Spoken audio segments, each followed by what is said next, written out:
Hi, my name is Alexis. And I'm Anna. And I'm Evelyn. I'm Victoria. And I'm Katie. Marmalade Mermaids presents Season 2, Episode 2, Red Flags. Our flag means forgiveness. Do we feel ready to look at one sentence for Lectio? Let's do 77. This is a line from Lucius. He shouts, "Fuck you, that's how I am." It's a good line. Good line. That's a line for you. All right, so what's literally happening in this scene? Who remembers? Is this where he's talking to Steed in the towel room? Yes. And he's like talking about Blackbeard and making this like romantic map of where he is. And Lucius is like sarcastically nudging him and saying like, "Hey, have you asked how I am?" And he's like, "Oh, how are you, Lucius?" And Lucius replies, "That's which how is beautiful. I am." I love that. When somebody asks like, "I'm concerned, how are you?" And I'm like, this is sometimes what I want to say. I don't say it. I'm just like, "Oh, bless your heart." All right, where do we see this in other allegorical senses? There's this classic Housewives quote. So it's Real Housewives from the Real Housewives of New York. And they're just these iconic things that different housewives have said at different times. And so this is from New York, and it's Dorinda. And she's organized. She loves organizing holiday parties. Like Christmas is like her thing. And so, the women, what they do is they get together, but then someone's drinking and someone has fights. And so there's always a problem, right? And she's really stressed out. She just wants to have like a lovely Christmas party. Anyway, and so she's drunk. And then somebody's like, "Well, how are you?" She's like, "Not well, bitch." And so this is right on point with that. Dorinda just wants a party, and she's like, "Oh, why is everybody so worried about, like, what's wrong with Dorinda? She's trying to plan a party." And she's so drunk, and she slurs it a little bit. And so that's an iconic Real Housewives quote. "Not well, bitch." I know that there's something out there where, because it's a little bit before, he's baiting him like, "Aren't you going to ask me how I am?" And he's like, "Fine, I'll ask you how you are." And then he comes back with this. I'm sure there's another thing like that, and I can't think of it. Yeah. It reminds me very much of a marital relationship.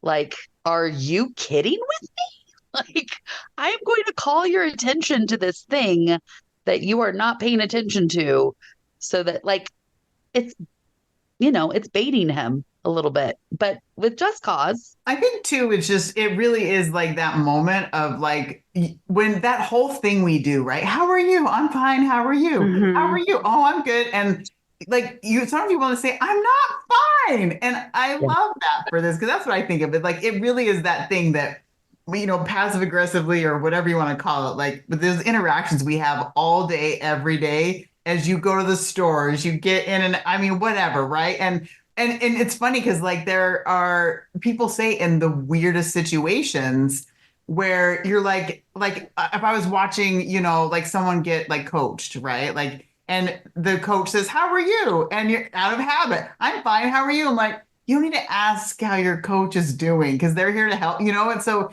I think that's like maybe one of those things, like you get caught up in these like moments of this, being polite, and I'm not saying it's bad, but then sometimes you're like, we're not telling the truth. And so what happens when you tell the truth?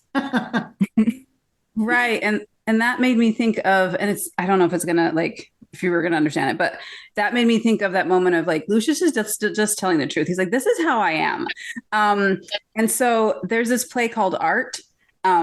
And there's a couple of different characters, and one's going to get married, or he's engaged and the wedding's happening. And so there's this like just really famous scene where I think it's three characters, like three friends. And so two of them are in the apartment. And then this third person, the one who's engaged, comes walking in, and he's like already in the middle of a monologue. And it's a 5-minute monologue about the wedding plan and the mother-in-law and like all of this stuff. And it's just like, I can send it to you. I'm not going to read it, but it's just like that idea of like, how's it going? It's like, here's how it's going. And it's just like this verbal diarrhea with no break.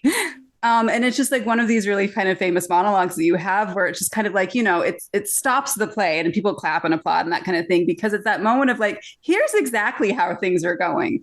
And so that's what this moment made me think of, especially as we were bringing up like being truthful about how are you? Well, I'll tell you exactly how I am. And is that what really people really want? Like, does Steve really want to know how he was, or he was just being polite? He's like, oh, how are you? So again, I think it's that's what it made me think of. Like basically that not well, bitch. That's how it's going.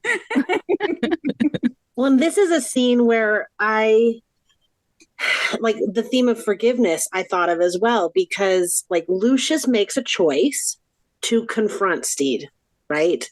Like you need to know the pain you caused. And that doesn't always happen.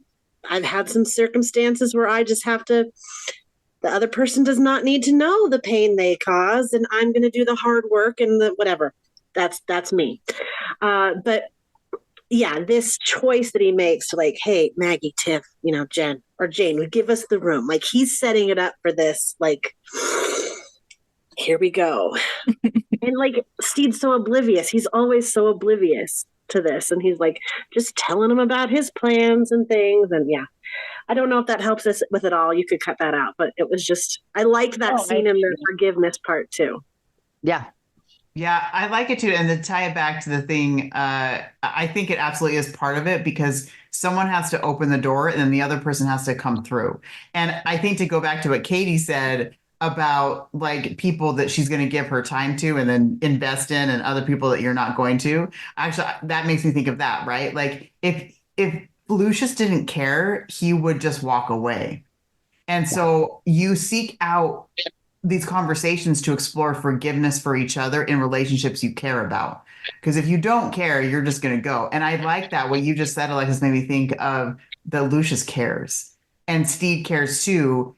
And you need someone to open the door and actually create these uncomfortable situations so that you can truly connect in authenticity and vulnerability over these unpleasant moments. Because that's where you have those deep moments. And you didn't say it this way, Katie, about the people that you trust, but the people that you trust are people you have these rich, vulnerable moments with. And that's not worth giving to the world, right? That's not worth giving to everybody. And so I like what you said, Alexis, that Lucius is making a choice. And it's very quick, right? But he's making a choice to invest in this relationship. He's not doing it to be mean and to just hurt Steed. He's like, I care about this, but it's going to be painful for me to express how I feel. Is Steed going to accept? Is he going to open up this moment where we can connect? And I just love that what you said about he's making a choice, and what it means is he's choosing the relationship, even though it's going to get messy. And what you had said earlier too about how much hurt do we have to endure to get to the healing? It's like, ooh, you got to pick at it and like, start working through it. So I love this for that, actually, that by being honest is where we're going to get to vulnerability to really, truly get intimate and connect with somebody. Yeah. And that Lucius intentionally chose this moment. Because when they first asked, he's like, oh, I fell, like that could have been your moment right here to tell Steve what was going on. And then, when they're eating the soup, and he's definitely passive aggressive in front of the crew. But again, he doesn't have that moment with Steve, and he could have. And then when you come here where it's like, oh, with like the rest of the people in towels, he's like, can we have the room? Like, again, he's choosing and he's investing not to shame Steed, because he has these opportunities to just kind of like let him have it before. But he's like, I actually like, you haven't asked me how I am. And so I think he's genuinely heard about that. And then he also wants to know, like, I'm not well. And it's important that you know that, because again, I think that's interesting to think about, like those moments that relationships can flare up, that it can be an expression of like, I'm invested in what's happening here. That's why I'm angry. That's why I care deeply about what's going on. And that's why I need you to know about it, because I actually do want this relationship in some way. How wonderful. I mean, I know that we're going back and back to this line, what's literally happening, but how beautiful is it that Steed learns that his family and his wife and his children are much happier without him and have a better life. And he chooses to go like, okay, and not like go into this tailspin of like, my life was meaningless, but instead like, I can embrace being a pirate and my lover boy. And I never left, honey. I'm coming back. And then I don't know why that's his voice, but that's his voice right now. And then to hear about this horrible, like, these were not his intended actions, but we live in community with one another. Like Steed's choices did not impact just Steed at any point in his life. And it is brought back to his attention again and again. And when he hears this with Lucius, I love that he so quickly responds. Forgiveness is not earned, right? It's given voluntarily. And Steed doesn't ever try to hustle for forgiveness. He tries instead to act virtuously, I think, and show love and genuine caring, even though, bless his heart, he's the most oblivious man. He is Mr. Magoo. And you're like, are you emotionally stunted, dude? What is your deal? And you're like, okay, well, that's your deal. If you're called out, you show love, but you have to be called out sometimes. Yeah, but I think, and this is a bit of a tangent, but I think Steed, I think he does have some emotional granularity where he understands that Lucius is upset in the scene after this.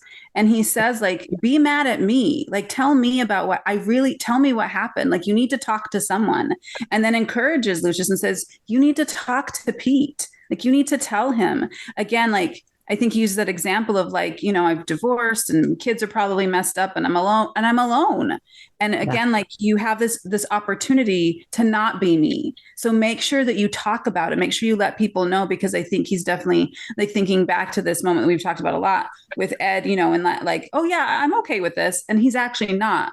And then kind of like everything that happens after that he's fully aware of now, like Blackbeard doing all this stuff. And so, yeah, I think again, like the way he does it is, probably definitely not elegant, but I think he also demonstrates how much he cares about Lucius in this. Like, you need community, you need your partner, you need people, but you have to open up and tell them. And again, like, it's okay if you're angry at me about it, because I can hold that. I'm fine holding that for you. I totally agree. I just think Steed is really like over and over again, we see how he is slow at the uptake. Like he's just like, I need a minute to catch up. Okay, now I'm fully there.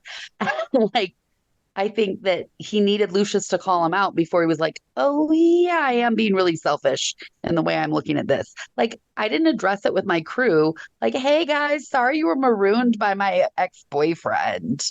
Like, how are we feeling about that? We haven't seen, like, I don't know if that happened, and they're not holding it against him, but Lucius sure did. And like, not in a grudge sort of holding way, but in a calling out. And I think in a really loving way. And bravo to Steed for responding the way he does in all of the times he's been called out.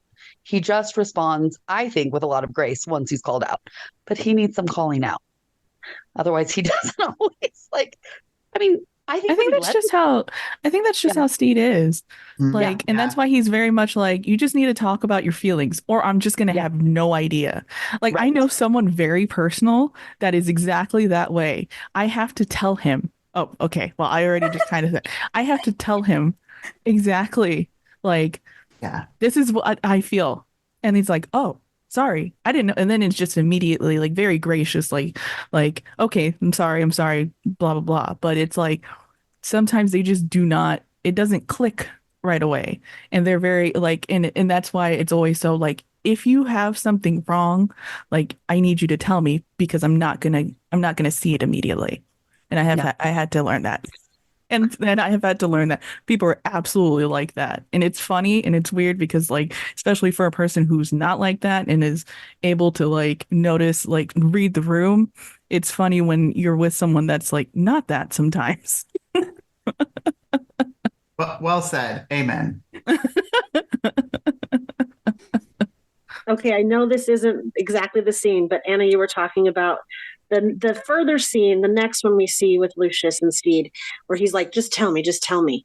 And in an effort to, bring this to an allegory, there's a song by the White Lies called Take It Out on Me. And I just love this idea. I've connected it to also the books of the Court of Rose and Thorns, where the character, like, just take it out of me. Like, you're going to be mad at me because I can handle it. Right. And I'm still going to love you. And it's great. Yeah. I think it's also one of those indicators. Steed is not the captain right now, right? But he has been the captain, and that's the relationship he has with the, I love what Victoria called them, the OG Revenge Crew, not the 2.0 Revenge Crew. So the OG Revenge Crew, that's the relationship that he has with them. And like he even does with Lucius, where he's like, towels? overqualified for towels. And I think Steed is a beautiful example of what I love in leadership is that he is not an insecure person.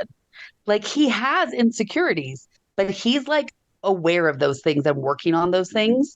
And he can take in information and adjust. And he doesn't take everything so precious and so personally. Like, oh, that was a personal attack against me. He's like, no, I'm a leader. And I think in the way I perceive his character. And I really appreciate that because I think yeah, you need to be a strong enough person as a friend, as someone who's an adult and not a child, as a leader, that if somebody says how they're doing for real, you have to be able to take it. And good job, Steve, of being like, I can take it, and then be like, that's a little bit more. I didn't realize how involved it was. I can't hear more right now. Sorry. The next step is if we see this line anywhere in our lives, forget you, that's how I am. If only I could be so honest, right? I will say quickly, I have a therapist who we have a very good relationship. And when I see my therapist, there's not time for kicks and giggles. Like there's not time for like, how are you? Great. How are you? Like he really tells me how he's doing because I ask, but some clients don't because I've asked that. And then he really wants to know how I'm doing. And one of the best things in my life is Alexis. Once we were going to a Killers concert and she made me like a little diagram or like a grid matrix of Brandon Flowers and like all these different expressions on his face and with his hands and motions. And sometimes I just am like, I need to show him the pictures and be like, I'm a number 6 today. And he's like, got it. Like, he'll sometimes mimic that facial expression or hand gestures back to me. I'm like, yeah, that's what I'm feeling right now. That's how I'm doing. All right, let's get started. So I think, yeah, that's what it reminds me of in my own life, is just people that I have that really, there's not a lot of baloney. They want to know, like, how are you really doing? Yeah, it makes me think of something I started, I don't even know how long ago, but this idea of like, oh, how are you? I'm fine. Of recognizing that in of itself is not being honest with myself and the other person, and then also letting them off the hook if like maybe they are genuinely asking. And so, and again, I can't remember what this, maybe 10 years ago, I was like, oh, well, what if I start just answering the question? Like, how are you? Like, I'm okay today. And it's interesting how some people are like, you were supposed to say fine, like that's your part. But then also those people who are like, oh, I'm sorry. And like me, when I kind of hear people respond in what feels like, oh, they're kind of being authentic. They're not just saying fine. They're letting me know, of like engaging with that. And so I don't know that I can necessarily think of like, oh, people are always kind of like ready to have a conversation with me when I say like, I'm just feeling okay today. It's kind of a rough day. But if I hear anyone express that to me, I try and like follow it up. Like, oh, I'm so sorry. Like, tell me what happened. Even if it's just a couple sentences of just acknowledging what the person has shared, that I actually do care how you are. And I try and tell people that sometimes. I'll be like, no, really, how are you? And I can think of a couple moments where that has turned into the person just bursts out in tears. And it's like, oh my, okay, like I'm here for you. Like, that's okay. And these aren't necessarily people I know that well. But I think like for me, and this is maybe going over to like my call to action of like trying to hold that truth of if I'm asking, then I shouldn't ask unless I can invest a couple of minutes in actually hearing a response about this person's and following up with them. And I think sometimes you don't have time for that, but that's kind of like where I see it in my life of me trying to be mindful for a little while. And again, I feel like it's a good choice that I can stand behind of like, this is how I want to show up because I do care, even if it's someone I'm passing casually. How are you doing today? And those moments when people kind of respond because no one has actually ever listened to their answer, and that they actually do have a couple sentences they want to share with you, even if you're a stranger, and then be like, okay, well, I'm just glad I got to tell someone like, this is how I'm feeling. And like, here's the rest of your purchase. Have a good day kind of thing. So that's what it made me think of. Your story reminded me of an interaction I had on Instagram with the author Erin Entrada Kelly, who is wonderful. Send good thoughts and prayers for her. She's battling cancer right now. We shouldn't say battling. She's experiencing cancer right now. And she needs some, all the love and prayers. Anyway, she just asked, how are you? Like to the people who are interested in her. And I just remembered that day, like, she's the only one who asked, how are you? And I mentioned, like, I'm actually okay, but you're the only one. And she's like, responded to me personally and said, like, this is something important. Like, we should ask each other how we're doing and, like, be genuine and show up. And that's lovely. And your comment reminded me of that. So to ask and to be present, be there with your true self. I love that. That makes me think of that. That's what Elmo did, right? On that Sesame Street Instagram. Like it was a few months ago, I think. And Elmo, like they had a post like Elmo said, "Hey, how's everybody doing?" And it was this massive like outpouring of like people were like, Elmo asked, and people shared. And then there was an article about like, oh, people are struggling right now. Yeah. And you're right. Like, I'm like, Elmo asked, and people were like, yes, I will be vulnerable and share how I feel. Yeah. And there's something similar. Steve from Blue's Clues had something like a couple weeks later where he did the same. He's like, how are you? And people like really responded. It was just like gratitude of like, oh my gosh, he asked how we were and he actually cares. Anyway, that made me think of the same thing of like having this genuine concern for how's it going for you? And I really do want to know. All right. It feels like a real, like, we're just going to tip it in, but what do you feel called to do now? I think pretty much exactly what Anna was saying. And it's just, and then added to that, just for a lot of people out there, or especially like, instead of just like passing by and just saying hi or something, like further step forward and be like, how are you doing? Because sometimes people are like, kind of needs that sometimes. And like, I know there's been several occasions where the how are you turns into like, I really needed this conversation and everything, because it feels like sometimes nobody cares. Like, I know I had that with one of my coworkers. Like, she was just, I think I was just very much came into the office and was just like, oh, hi, how are you doing? And it was just very passive. And she's just like, I'm not doing good. I'm like, oh, okay, what's going on? And it's just all like, yeah. So I think just kind of taking that question more serious, and how like sometimes it could be like a helpful healing process for someone. Maybe you ladies can help me a little bit, because I felt like I am a negative Nancy when people ask me how I am, and I'm like, okay. Like, if I'm just so, or I'm like, I'm really stressed out about something, or da-da-da-da, like, in just a spirit of being honest. But I also feel like, I bet that's annoying for them to hear all the time of all these like negative things. I have the same fear. Yeah. And I mean, and I would say like, for me, it was like, I have that same fear of like not being truly honest, because I'm worried about being perceived as negative.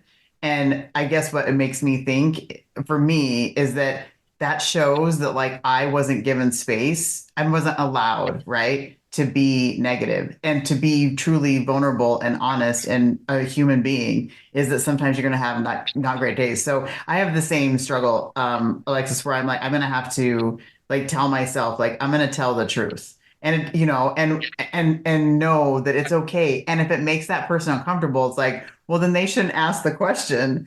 And that's on them. But I should be allowed to tell my truth. And there's a way to do it that's not hurtful, obviously. But I think anyway, so I guess that's one thought I had to what you said, like, is remembering that of course you're allowed to have that space. I think it's okay for you to say what you feel. And then, yeah, like kind of what Victoria said, it's really up to the other person how they respond and everything. And then from there, it's just all like, I don't know if you're that kind of person I want to be close with if you're going to respond so terrible. Well, and I feel like I want to also provide, like, I know that I'm not expecting you to solve anything or even give me sympathy for anything. So I want to kind of give that as a, like, hey, this is life and today is stressful. Right. But like, you don't have a onus on any of that. No, and that's what I like, and that's what I was just thinking too, which Evelyn kind of already said, is like, that's how I don't know if you meant it this way, Evan, but that's how I know who I want to be around. And I realize that's why I want to be I'm gonna bring it back to Brene Brown, because I was reading that the Dare to Lead, but clear is kind. right? She said, clear is kind, and that's honesty. And one of the things that I think I've talked about this with Anna, but like, is like, you can tell the truth, but you don't have to tell the whole truth, right? But you can still tell the truth.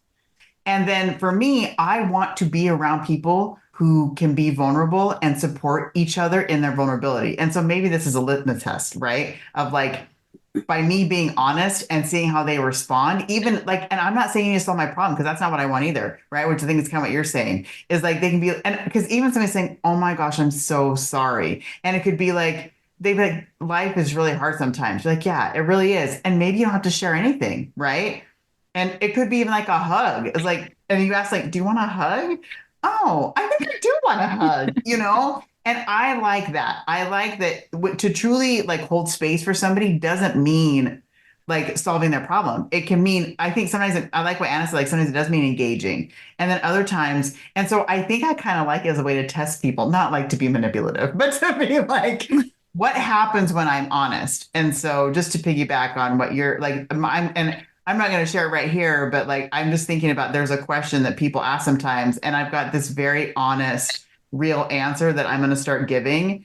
And I can't wait to see what somebody says when I say it. They're like, oh, because when I say like my like kind of like sugary answer, they still say weird things. And I'm like, yeah, I don't want that response either. So I'd rather tell you the truth and then watch you figure out what you're going to do with that. And now you know who I am. So I guess that's what I'll say too. That's going to be my way of like, that's where I know who my people are. Yeah, there's so many of those like, well, I'm still here. Well, I showed up.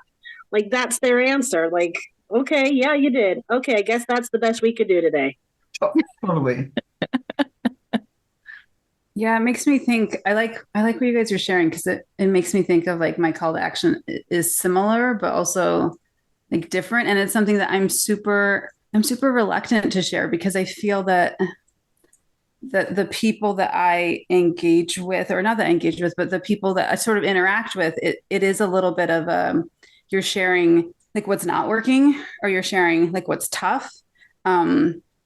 And again, like it's so hard for me to share in general because I like when it's like, how are you? Like I'll kind of be like, here's what I'm doing, but then I'm always trying to focus on like, how do I hold space for the other person? And so like if people don't ask me, I don't volunteer information. And I know that people call me out of it, like, you're really closed book. I'm like, well, you didn't ask. Like, I'm just supposed to start sharing my life. Like, I don't know if you actually want to know. And so it is something that I'm aware of working on. But specifically with this is like, how are you? It's hard because I feel super reluctant to be like, amazing. Like, things are amazing. And then I feel like people get weird with that. They're like, oh, well, good for you. You know, like, I think it's hard the other way to be like, things are going great. Like, I had an awesome day today. Like, I love my life. People are like, that's cool, you know? So I feel like, you know, how do you do that without kind of, again, like being respectful of other people's place?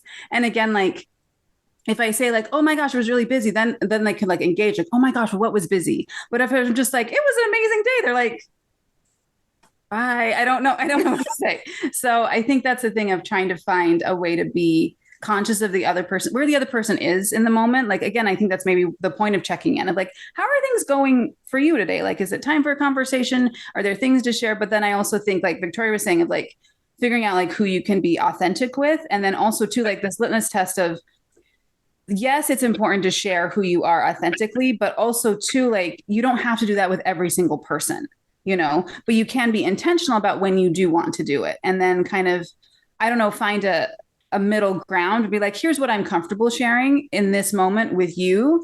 And then if you do want more information, I'm happy to give that. But again, like, I think it's super complicated, this interaction of just like telling people how you are, like, how did your day go? Like, there's a lot, it's very fraught with all of these different things. So yeah, it's given me a lot to think about, which I'd never really considered. So yeah, how do you engage with that? And how do you, again, like, do it on your own terms, still be yourself, but then also to like try and foster the relationships in a way that is meaningful for you, that is also mindful of everyone else is going through their own things as well.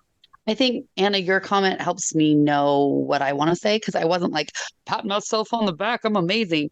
But for years and years, I have a really good friend who I've known her since I was 19.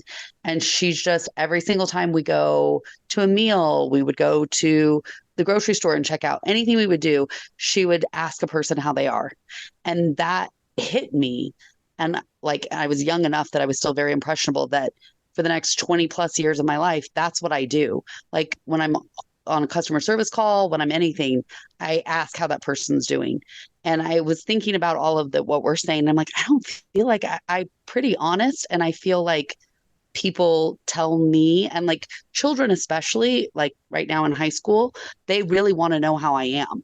And like, if I say like, I'm okay, they're like, are you really? Like, they really want to know, like, are you tired today? What's going on? Your car looks a little messy. Do you know, like, is everything okay?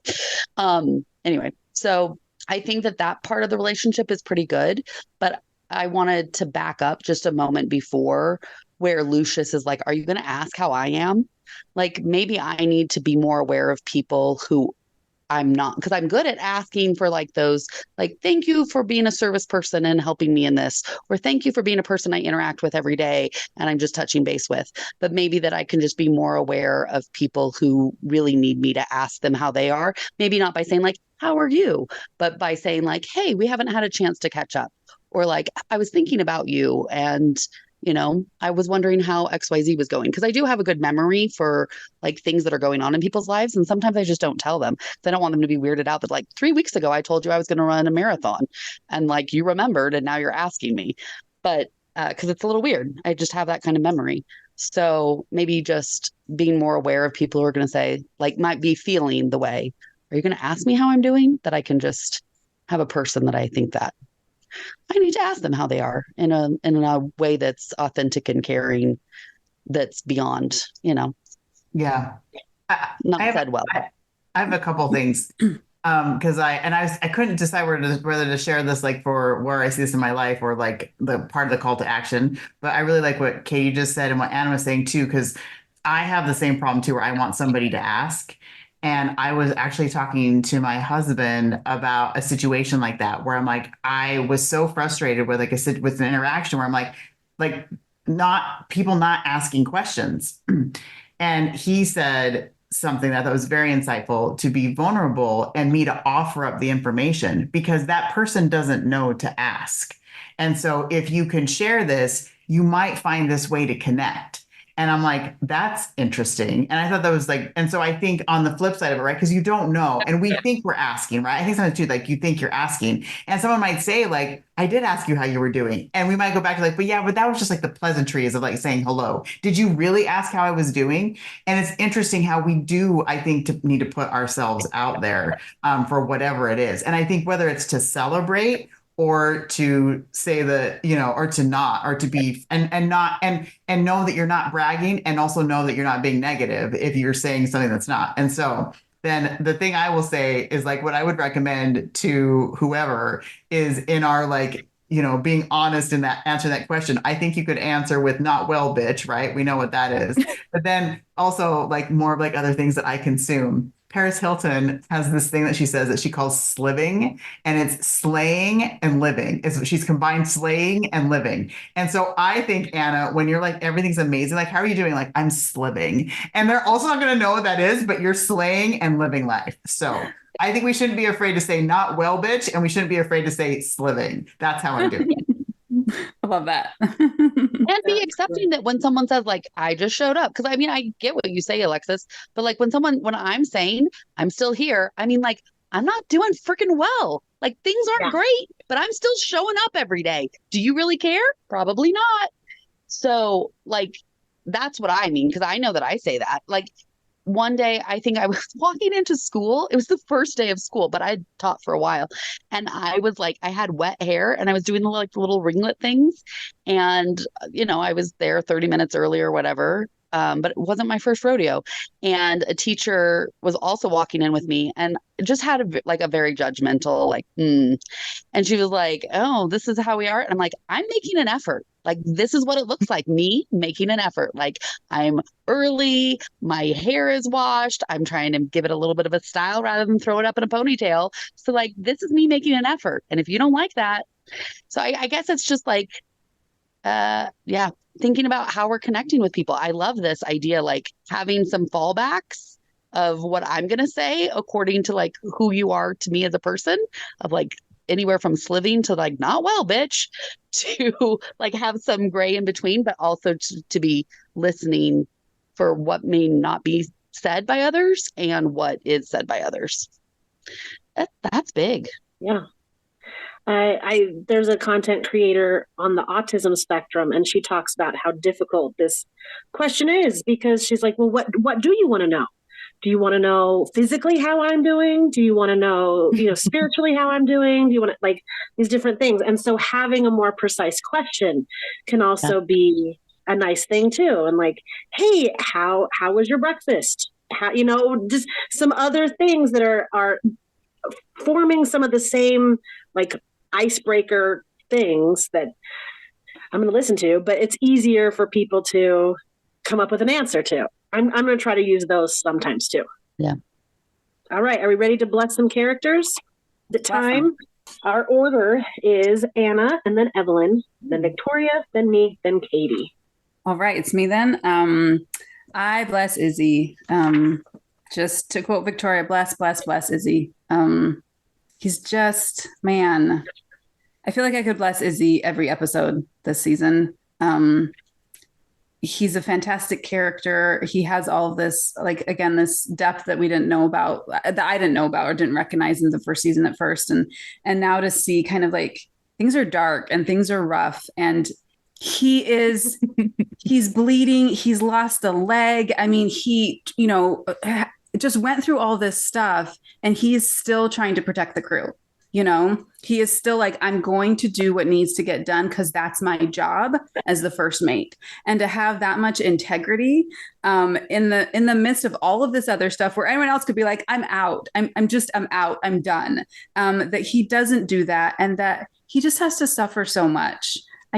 Poor Izzy. I love Izzy and all the good things for Izzy, because he's a really great friend. He's a really great friend, and he's a really good first mate. And he's a rough person, but I like when they talk about him. They're like, oh, he's a dick. He's like, yeah, but he's our dick. Like, Izzy's great. I wanted to bless, I can't remember what the English name, but our captain of the red flag, Zhang Zhao, I think.